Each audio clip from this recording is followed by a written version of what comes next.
我係龍家星，我係一個繪本嘅作家，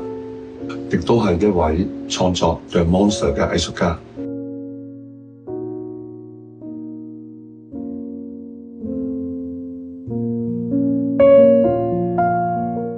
我睇過一本關於示威人嘅書咧，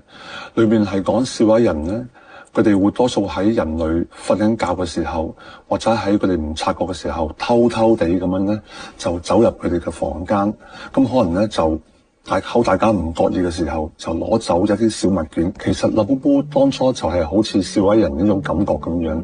咁啊，辣寶寶其實佢本身佢係出於好奇啦，咁佢走進人類嘅世界嗰度，咁可能佢偷偷地咁樣，佢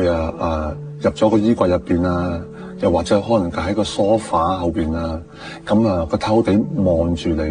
睇下你哋做緊啲乜嘢咁樣。咁如果其實精靈佢有機會嚟到我哋人類嗰個世界，